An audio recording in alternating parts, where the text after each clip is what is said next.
Hello there guys, it's Joey and we're going to do a top-down shot of some prayer beads, pagan version of prayer beads for the Nordic god Loki, alongside a perfume oil and a spell cauldron that was a request. There are some items on the store already for Loki, and I kind of put off doing a video for the ones that are on store already. You can get a smudge and a pillar and that perfume oil actually. But I decided, because the prayer beads are kind of like the top down, and I do just the top down old style video for the prayer beads, because me trying to hold them up is not good video. But this way you can see the prayer beads and just hear me talk over the back, so it's kind of like le old style. So I am going to say in the, ooh, and hit the camera, in the beginning of this video, these are requested items. So I know there are people who get very het up about certain Nordic gods and the creation of items for them and modern interpretations of them and things like this, and I'm not one of these people that, while I find the modern evolution of gods interesting, and I think it's a good way for them to kind of like worm their way into modern consciousness and stay relevant in some ways and tap into modern consciousness, which I think they absolutely would do. I'm not one of these people who's going to be like, oh, well, you know, Marvel, so I made some Loki beads. That's not what's going on. I take my path and my creativity more seriously than that. It's a sacred bond, a sacred journey, a sacred gift.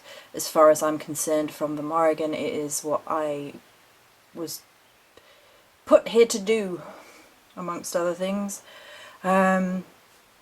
So the sacredness of working with items for other gods is of paramount importance to me. I think it is interesting about myth, because people get very het up about like modern retelling of stories. Like, you know, myths are stories, right? Told by people the same way that myths are being rewritten now. It's just us putting more importance on history, I guess. But that aside, I'm going to read to you my interactions, my feelings, my very roundabout, long-winded way of connecting with Loki energies. So they've been created to honour the Nordic god Loki, who some believe is actually far older than the Nordic pantheon, but is most and best known for his association with the Nordic pantheon. He is generally seen as a god of mischief and plays the archetypal role of the trickster, but from the spiritual encounters personally sensed and experienced by moi, I feel that the title of God of Paradox is perhaps more fitting. Loki was birthed from and embodies a magic of fire. Loki was the son of the giant, and now we're going to try and pronounce the names, Farbautai, Cruel Striker, and the giantess Laufey, Wooded Isle, who was set alight when Farbauti struck her with lightning. From this flame, Loki was birthed, and it typifies his nature. Fire can be of great assistance to mankind, and many times Loki does assist the Aesir, and is a bonded blood brother of Odin. But fire can also destroy, and as such, Loki births the means to Ragnarok. He literally instigates the ending of the gods and the world. I don't know about anybody else, but when working with Loki energies, I feel like my body temperature increases by a couple of degrees. I was doing this yesterday and today, and I feel like my whole body temperature rises up a little bit, and he's like deeply sexual, which we'll get into in a minute. But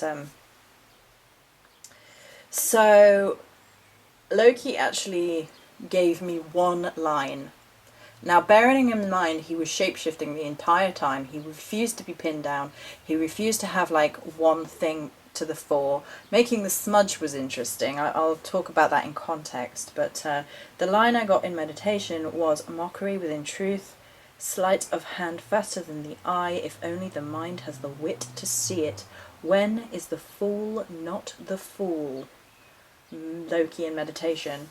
And interestingly enough, whenever I make Loki items for someone else, there is this shifting into perception, and oh, you thought you were the fool and you've given up on something thinking it was foolish. Oh wait, you weren't being foolish, and everything gets turned on its head. There's been a lot of that kind of energy surrounding interactions and energy weaving with regards to Loki.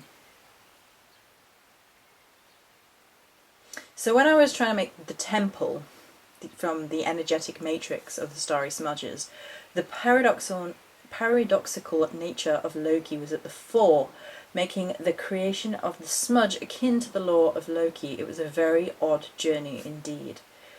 The temple of Loki represents a different image of what his sacred space might aesthetically look like as it shapeshifts.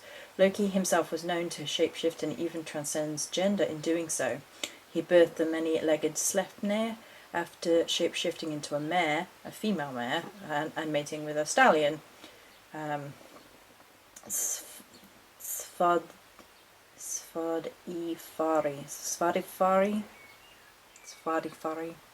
I'm probably pronouncing that horrendously wrong.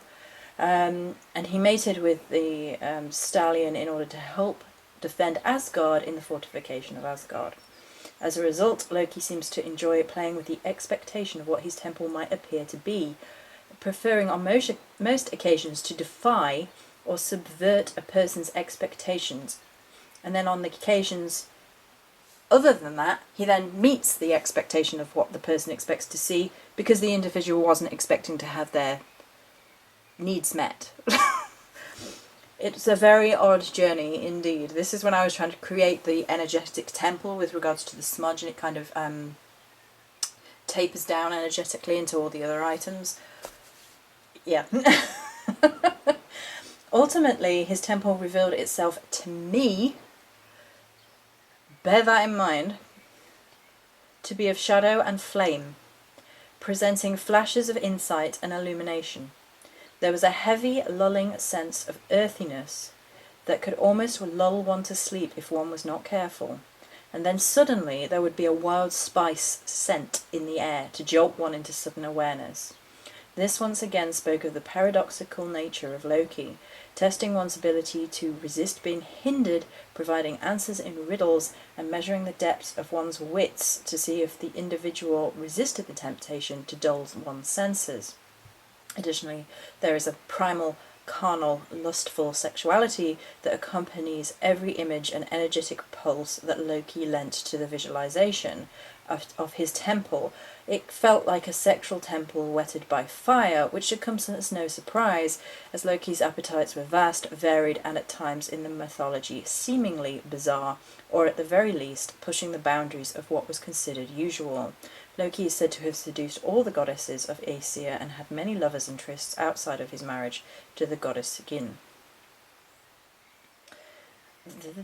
The temple of the Nordic god Loki, as I have presented it, is certainly an energy that provides one small perception into the vast matrix that belongs to the god Loki. One cannot hope to express him simply, for he defies conformity to convention and refuses to be explained in rigid structure. He is the riddle without answer, a paradoxical shapeshifter, a mystery that prefers to change the rules rather than be solved.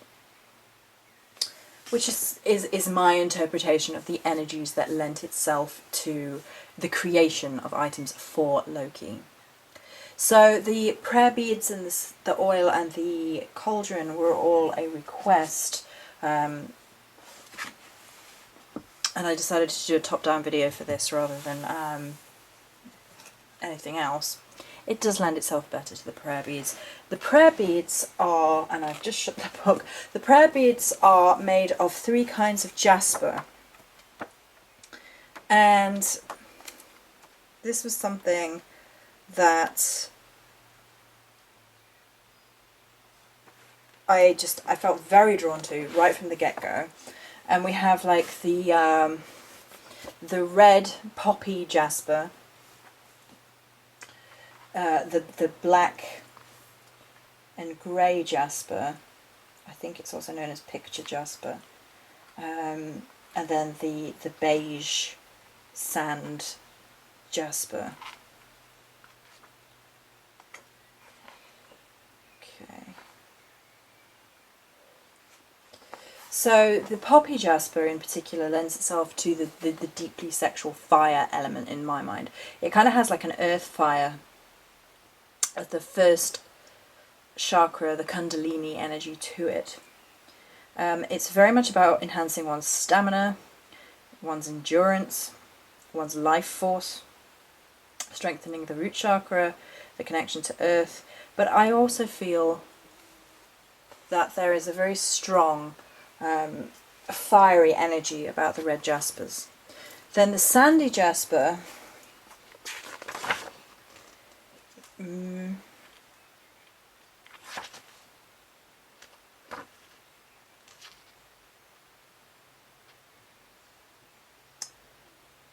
right, they don't technically have it in here. They've got it here. Right, found it. Helps perform the task of helping one to attend to the details of life with efficiency and good humour. And I think kind of both of those lend themselves to journeying with Loki quite well. Hang on, I'm just going to let this wasp out. Okay, where were we? It helps prevent procrastination and assists one in making coherent plans for the future. It encourages one's outlook on life by cutting difficulties and fears down to size. Fancy jasper is a stone that helps one to just deal with it, whatever it may be. And I think that works for not only helping you whilst you're working with Loki's energies, but also what Loki can bring to the fore. He survived great difficulties and great pains in the mythology. And he was kind of true onto his own way of thinking and his own self. So, and then the black-grey jasper has inner journeying, sacredness, sacred sites, sacred civilizations. It has a third eye connection with the root chakra.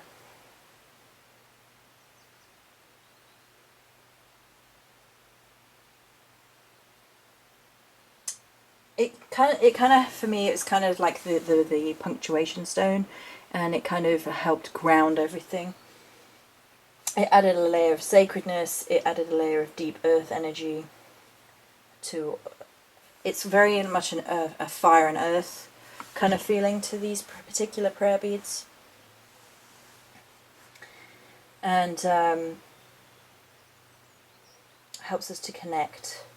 Its affirmation from the Book of Stones is, I am one with the energy, history, substance and future of the earth. I travel through inner space and time to discover sacred knowledge, and I use the fruits of my journeys for the highest good of all. And Loki obviously did things exactly his own way for the highest good of what he saw to be in any given situation. But like all trickster energy, it's very much a journey. It's very much seeing beyond the myth. I'm just going to pull the curtain over so you can see the spell cauldron briefly. There we go. Let's move it over here so you can see there's a strong fire of the bronze, and it's meant to represent his rune Knez here. Okay, so that's it for this particular video for the Loki prayer beads. Many blessings.